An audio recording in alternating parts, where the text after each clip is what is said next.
welcome back to Northern Farms. It's the last day to get the barley planted in field 5, but first we need to sample the soil and spread some lime to increase the pH. Can we do it all in a day? Let's get farming. So really, it would have probably been better to have done this the other way round, had the field plowed and then scanned all of our fields. At the time, though, our plan to actually get the fields scanned wasn't, or to get the fields merged wasn't a plan. So they come so fast along here. So we are kind of playing a little bit of catch up. We're going to spend another £1,000 getting the scanner hired, and we're going to spend another probably £400 getting the field actually scanned as well. That's still a lot cheaper than just paying outright for all of the scanning. And I'm hoping this is going to reveal a large amount of loam. But first, of course, we need to get it scanned with our Iseria Scouts. So leasing that is 867. Okay, so it may only cost us about 1,300 instead of 1,400. So yes, we want to lease that. And that should be sitting for us out here now. Yep, and should be accessible by the tractor. I had toyed with the idea of getting a four-wheel motorbike or something like that and putting this on there. It will work on the back of one of them. There is one available on the mod hub that works with this, but I ended up deciding to stick with the tractor. It cost us another 1,000 to lease it, and while it will be useful eventually to have something like that around the farm, at the moment it's not. So I want to keep the cost down. We're going to use this quickly today and then get it returned so that we can keep things turning around quickly. We're going to have to get a load of lime. I do have a lime spreader that I've picked out, and we're going to be using that. And then my seeder setup, I'm going to actually switch a few bits around. I found a direct seeding setup with some fairly small seeders that makes a lot of sense to me. There's a base game problem with a lot of the cultivator or power harrow seeder combinations, and this is a mod that fixes all of that. And as a result, I think we're going to go with that and get the equipment from that. So let's bring this onto here. We want to get as much of this corner of the field as possible. And wow, actually, that will go fairly far into this field. I wonder if we can get this done in 3 rather than 4. That would be even better. Thankfully, we don't have a huge amount of this field to scan. We'd already scanned a lot of it when we were doing our initial scanning. We scanned the grass field, of course, before we did it. And I think it actually might go a little bit beyond where we scanned. So that's good. Let's scan that bit there. And yeah, we've got it in 3. Absolutely fantastic. Final sample is done. Okay. And then we're going to head back to the shop. And we'll go and get our next piece of equipment for today. Before we continue on the farm, this video is brought to you in partnership with the awesome people at Apex Gaming PCs. I've teamed up with Apex Gaming PCs to create a custom line of PCs suitable for everyone from beginner farmers to virtual farming experts. And the highest spec machines are also perfect for streaming and content creation. Apex Gaming PCs have dropped the prices on almost all their products by 30%, so there's never been a better time to go check them out. The fertilizer spreader I'm going to go with is this one. This is a really great little fertilizer spreader. And yeah, that's perfect. So that would be 14,550 if we were to buy it. We could buy this, and we are going to be holding on to it. But considering how much we have leased at the moment, we're going to lease this. So that is going to be 742, but only 145 a day. And so back out here, we now have, yeah, our nice little spreader, which is going to look awesome on the back of our Massey, I think. We'll turn this around and see if we can get in past the fence there to hook it up. I think we can. Yeah, most stuff we're all right getting into here to hook up. It's when we have stuff that's longer and needs to get up to there. We'll see if it works. It looks like it's trying to work, so for some reason it doesn't seem to want to hook up to this tractor. Now, that over there at the back, I think that is a lime purchase point. So we'll bring this down here. And oh no, it's only 6,000 liters, but that's absolutely fine. That has only cost us £1,000. So we'll see how far that goes. And as I said, at the moment, we're only doing the one.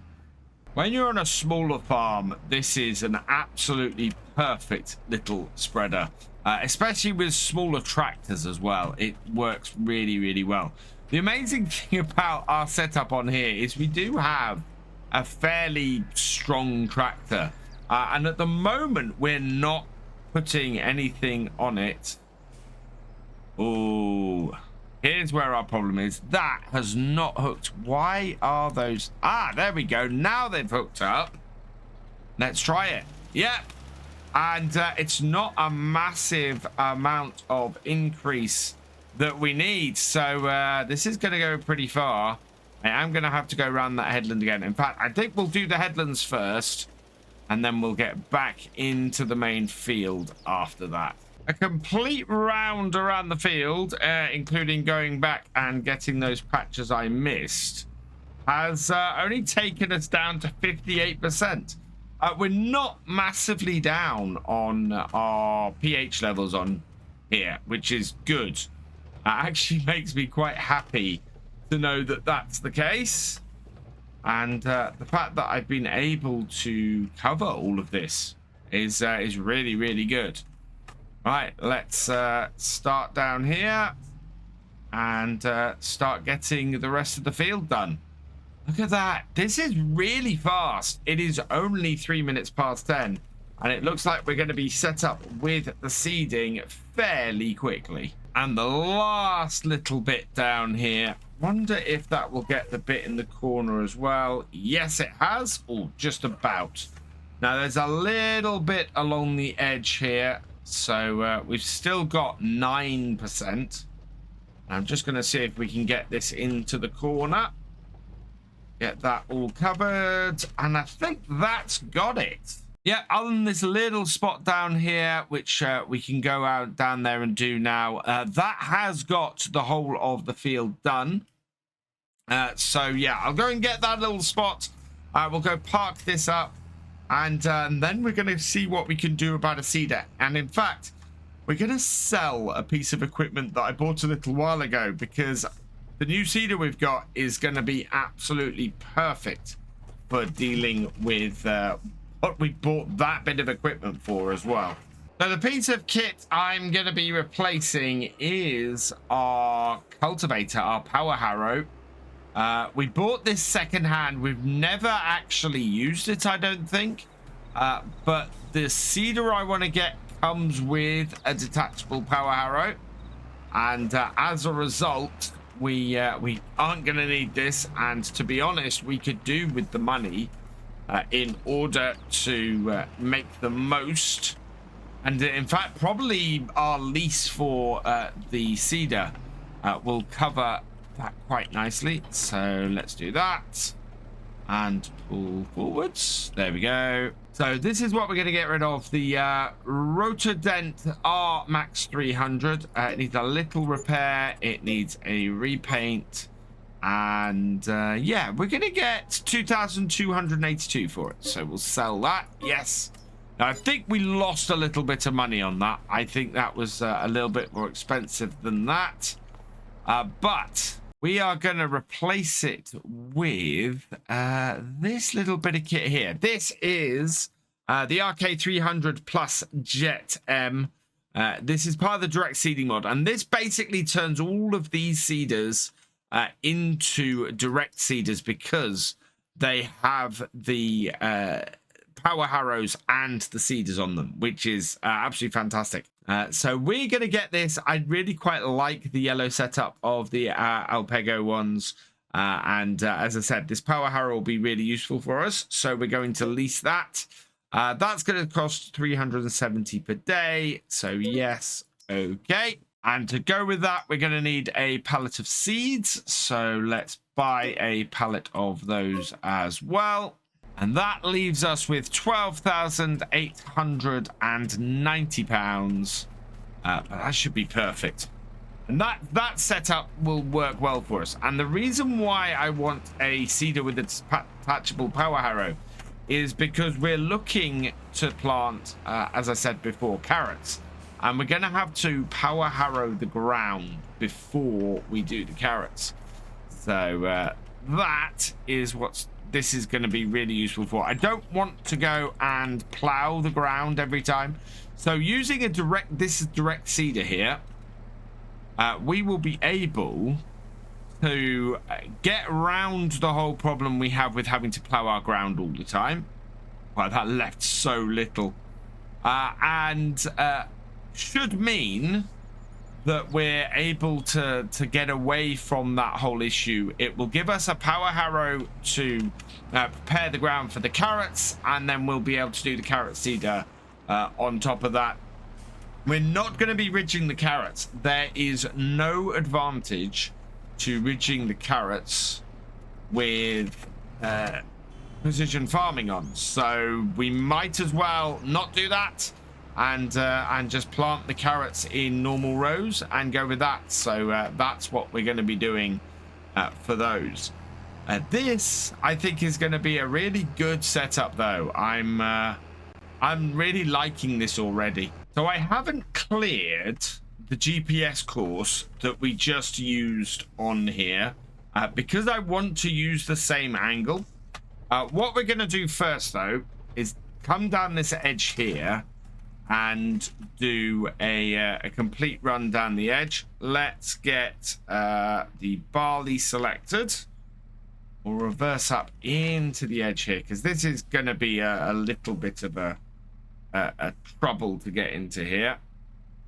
Start this up, drop it down, and I don't think I can do tram lines with this. And we're not going to worry about tram lines because we're actually going to try and get everything done before we'd need to get anywhere near with a sprayer. And we want to go forwards and then we'll just do this end here because this end here isn't a perfect 180 degrees and so won't quite fit our setup for the GPS. But once we've done this side here, we'll be able to come back down and get things properly aligned.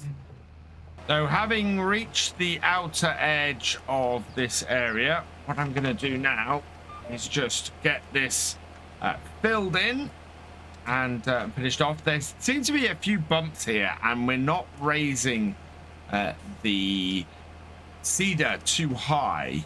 So as a result, we seem to be sort of seeding small patches every so often. Not a huge problem, but just something to keep an eye on. Obviously, if I want to avoid seeding a certain place, I need to make sure that I don't go too fast. I'll bring this out here. Yeah, you can see where it's bounced around in this corner a bit. We've got some areas that it's already touched. But we're fine otherwise. So down. Look at that. That's a nice little area that we've got done. And in fact, it looks like the headland is, or where we're stopping on the headland, seems to be about 2 widths of the cedar, which is perfect. We just need to plan for that a little bit more when we get onto the last bit of the field. So up to the top corner here, down with the cedar, on with GPS, and away we go again. Looking at our variable seed rate, majority of this field seems to be loam. We've got a sort of medium seed rate here, but as soon as we start getting into the horse paddock, area, or the old horse paddock area, yeah, it changes to a good seed rate. So yeah, I'm thinking very much we're not using a huge amount of seeds here on the top half here. That normally indicates an area of field that is loam rather than either the sandy loam or the silty clay. Well, silty clay always uses a heavy amount. I'm going to approach doing the tree in the same way as I approached the bit at the other end. We'll go round this side here, and then we'll do this side of it.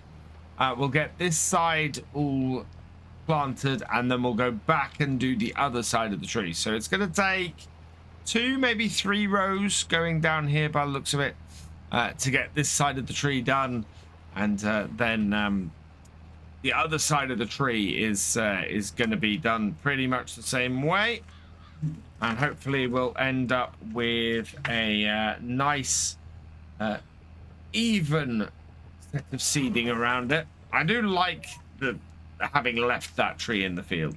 It makes sense to me that I wouldn't just plow it up or wouldn't just get rid of it. We'd want to leave that in there. As interesting as it is to work around it, it's a nice little feature of this field, I think. So having done both rows on this side up to here, I'm going to lift this here.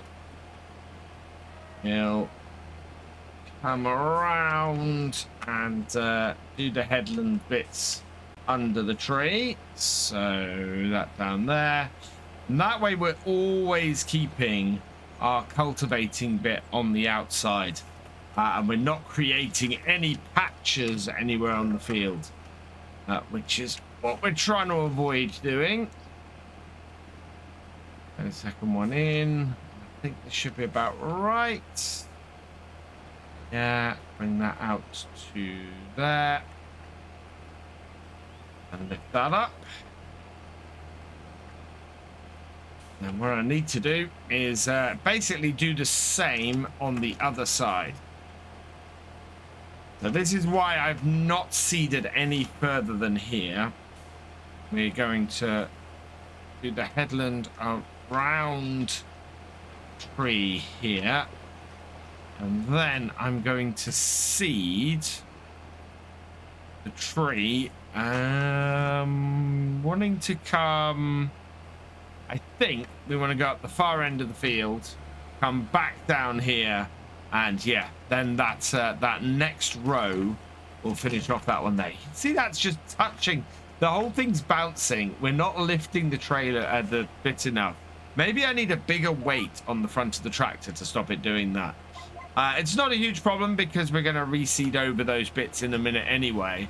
But yeah, the bouncing around is just allowing the seeder to touch every so often and get a few seeds in the ground. Amazingly, all that faffing around the tree has cost us quite a bit of time because it's now 4:15 and we still have a sizable section of the field to go.